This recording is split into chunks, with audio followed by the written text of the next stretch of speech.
عليه وعلى آله. اللهم صل وسلم وبارك عليه وعلى آله. الحمد لله حمدا كثيرا أمر. والصلاة والسلام على سيد الخلق والبشر سيدنا وقدوتنا وقرة أعيننا وشفيعنا رسول الله محمد بن عبد الله صلى الله عليه وسلم. صلوات وسلام عليه وعلى آله وصحبه ومن تبعه بإحسان إلى يوم لقاء ربه جل جلاله وتعالى بعلاه. سبحانك لا علم لنا إلا ما علمتنا إنك أنت العليم الحكيم. رب يسر ولا تعسر وتمم بالخير يا فتاح يا عليم. افتح لنا أبواب الفضل والجود والخير آمين اللهم آمين. Para hadirin, para jemaah sekalian, para habaib syarif dan para saudara-saudara yang dirahmati Allah Ta'ala, alhamdulillah kembali kita bertatap muka, kembali kita berkumpul di majma', di majelis, di pertemuan yang insyaAllah walaupun sedikit secara zahir, namun secara pandangan Allah Subhanahu wa taala adalah majma' perkumpulan yang besar, karena di dalamnya kita menyebutkan nama Al-Akbar, menyebutkan nama yang maha besar, dan menyebutkan nama makhluk yang paling dicintai oleh Allah di sisi Allah Ta'ala, yaitu Rasulullah sallallahu alaihi wasallam. Semoga Allah Ta'ala senantiasa memberikan kita keistiqomahan. Allah Ta'ala berikan kita taufik, kemudahan untuk selalu menghadiri majelis-majelis ilmu, majelis ta'lim, majelis yang di dalamnya dibicarakan firman Allah, sabda Rasulullah, hukum-hukum agama Allah Subhanahu wa Ta'ala. Amin Allahumma amin. Malam ini kita berada di malam ketiga daripada bulan Zulhijjah. Bulan Zulhijjah terlebih 10 hari awalnya termasuk hari ataupun malam-malam yang sangat diagungkan oleh Allah Subhanahu wa Ta'ala. Kita semua mungkin sering mendengar, mungkin ada yang hafal surat Al-Fajr, wal fajr wa layalin ashr. Allah Ta'ala bersumpah, dan demi waktu subuh, dan demi malam-malam yang 10. Para ulama tafsir mengatakan malam-malam 10 adalah malam-malam 10 daripada awal bulan Zulhijjah. Kita berada di 10 awal daripada bulan Zulhijjah, yang mana Allah Ta'ala bersumpah dengan malam-malam atau hari-hari tersebut. Ini menunjukkan keagungan waktu itu, keagungan masa-masa, keagungan hari-hari dan malam-malam 10 awal daripada bulan Zulhijjah. Dalam Sahih Bukhari daripada sahabat Ibnu Abbas radhiyallahu anhu, Rasulullah sabdakan, "Ma min ayamin al-'amal as-salih fiha ahabbu ila Allah min hadhihi al-ayam, yani ashr Dzulhijjah." Tidak ada hari-hari yang mana amal soleh di dalamnya lebih dicintai oleh Allah Subhanahu wa Ta'ala melebihi hari-hari maupun malam-malam 10 Zulhijjah.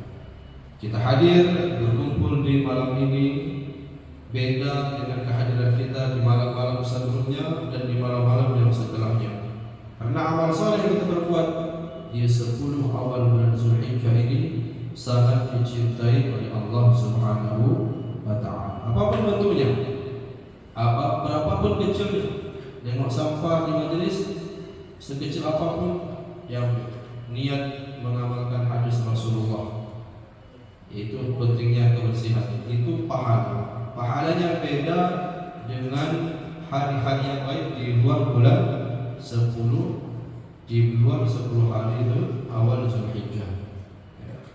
Satu salawat yang kita baca di malam-malam ini, di hari-hari 10 awal ini, beda nilainya sebelum dan setelah 10 hari Zulhijjah. Dan begitu seterusnya. sekecil apapun kebaikan yang kita perbuat, maka dalam hadis dikatakan, la tahqiranna minal ma'rufi syai'an. Jangan sampai kita meremehkan kebaikan sedikit pun, sekecil apapun kebaikan jangan diremehkan, karena bisa jadi kebaikan yang sedikit itu terdapat ridha Allah Subhanahu wa taala. Mungkin kita buat amal banyak, di situ tak terdapat ridhonya Allah, tapi dengan amalan yang sedikit, amalan yang ringan, di situ ada ridhonya Allah Taala. Senyum depan saudara, senyum depan saudara Muslim, bukan senyum depan yang bukan mahram, senyum depan saudara Muslim dengan niat menyenangkannya, itu akan menjadi pahala. Ini jangan diremehkan, jangan meremehkan kebaikan sedikit. Begitu juga jangan sampai meremehkan kemaksiatan, keburukan. Karena sekecil apapun keburukan yang diperbuat, bisa jadi di situ terletak murka kotornya Allah Subhanahu wa taala. Entah apa, cuma nengok sedikit aja, cuma ngintip sedikit saja, cuma scroll sekejap saja, jangan diremehkan. Kenapa? Karena di situ bisa dapat gotoknya murkanya Allah Subhanahu wa taala. Jadi seimbang ya, jangan meremehkan sekecil apapun kebaikan, jangan meremehkan sekecil apapun keburukan. Masya Allah ya, semoga Allah Taala berikan kita keberkahan. Bijahin Nabi, bijahin ahli baitin Nabi, Allah Taala bihawil halana ila ahsaniha. Allah Taala perbaiki keadaan kita kepada keadaan yang terbaik di malam-malam dan di hari-hari penuh dengan kemuliaan ini. Amin Allahumma amin. Kemudian dalam kitab Sulamut Taufiq masih membahas tentang syarat salat berjamaah.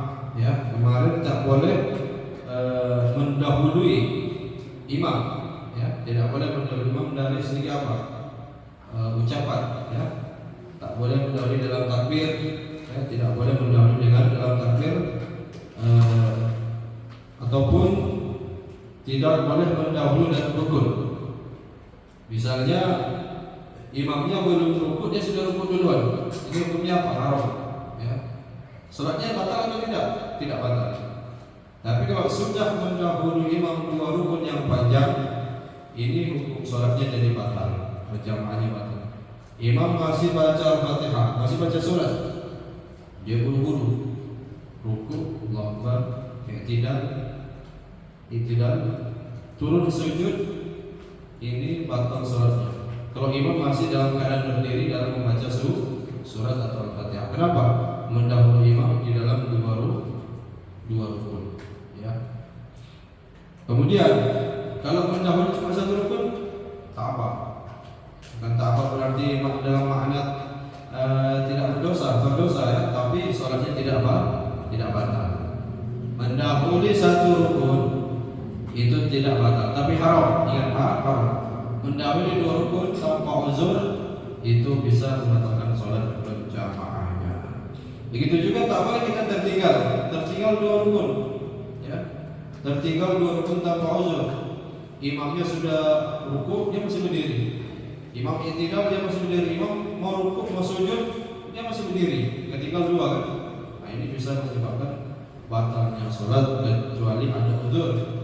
Misal punggungnya apa tak kuat lagi, lututnya tak kuat, nah, lambat gerakannya, ya, sudah seber, sudah sepuh, itu tak mengapa, ya, tak mengapa terlambat dua rukun, bahkan tiga rukun. Karena apa? Adanya uzur.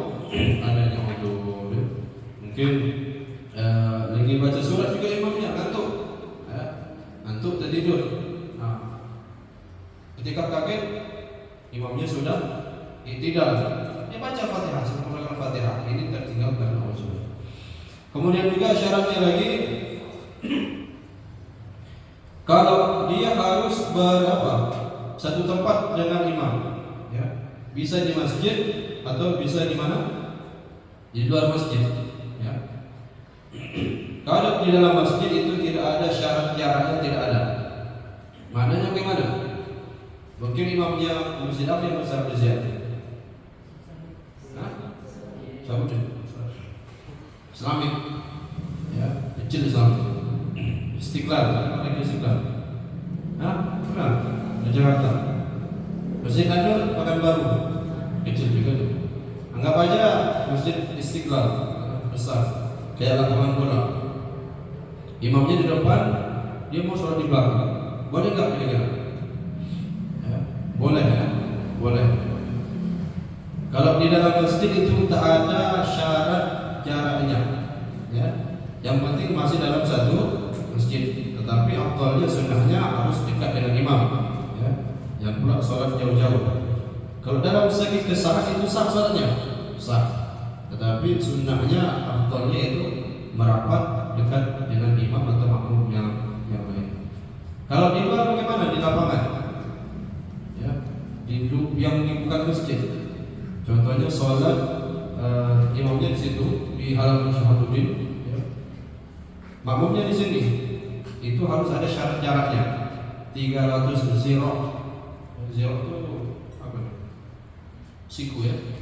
Kalau dikalkulasikan ke meter, sentimeter itu 2 ziro 1 meter kurang lebih, ya. Berarti 150 meter, ya. Kurang lebih. Tak boleh jaraknya melebihi 150 meter dari imam atau makmum yang paling belakang. Paham ya? Mungkin sholat jamaahnya ini banyak makmumnya, ya. Kita tak boleh jarak kita, kalau bisa kita jauh di lapangan sana, boleh misal begini, sholatnya di sini kan, selagi masih bersambung ke sana, siap bermada, masih nampak kan? Banyak jamaahnya di sini sampai dekat beduk ini. Siapa sholat di sana? Si Halim sholat di Syekh Bermada. Ada nggak jaraknya? 150 meter. Jadi imamnya di dekat tangga Syahabuddin itu, ya. Makmumnya yang terakhir sampai di sini. Dekat mana? Beduk ini, beduk besar ini. Putus safnya sampai sana. Jadi hitungannya itu antara makmum yang paling belakang. Di situ kita menghitung 150 meter. Ya. Mau sholat di Syekh Bermada sana, yang penting apa? Syaratnya nanti harus mengetahui perpindahan gerakan imam. Ya, yang pula tak tahu imam ngapain, sujud kah, rukuk kah, ketinggalan nanti. Jadi harus mengetahui intiqalatul imam, perpindahan imam, rukuk, sujud, iktidal dan sebagainya. Ya, kalau orang-orang dulu tak ada pakai mic. Kita tengok di apa, menara atau menara. Di sini masih apa yang ada menara di tanah? Isi aja menara. Sebenarnya menara itu buat apa? Buat azan orang dulu, ya. Tak ada mic, tak ada penukar suara, mereka naik ke menara untuk azan. Supaya apa? Orang-orang mendengar suara azan tersebut, ya. Tak ada yang mic, tak ada pembesar suara dan sebagainya. Kalau dulu tuh ketika jamaahnya besar pakai mubalik namanya, pakai mubalik ini yang kayak sesudah imam mengucapkan takbir, dia ucapkan takbir. Kayak di apa tuh? Di Madinah, Masjidil Haram, ya. Allahu Akbar, ya. Imam takbir dan takbir juga. Pokoknya yang mengeraskan takbirnya setelah imam itu namanya mubalik, ya. Itu tujuannya seperti itu, untuk memperdengarkan makmum yang jauh, ya. Tapi kalau sekarang sudah ada mic, kayaknya tak butuh lagi seperti itu. Intinya kita mengetahui perpindahan imam dari rukun satu ke rukun yang lain. Inilah pentingnya sholat berjamaah, ya. Sampai-sampai apabila hal tersebut tidak kita tunaikan, bisa menyebabkan batalnya tidak sahnya sholat berjamaah kita. Semoga Allah Taala berikan kita taufik, kekuatan untuk senantiasa melakukan sholat dengan berjamaah sebagaimana sunnahnya Rasulullah SAW. Allah Taala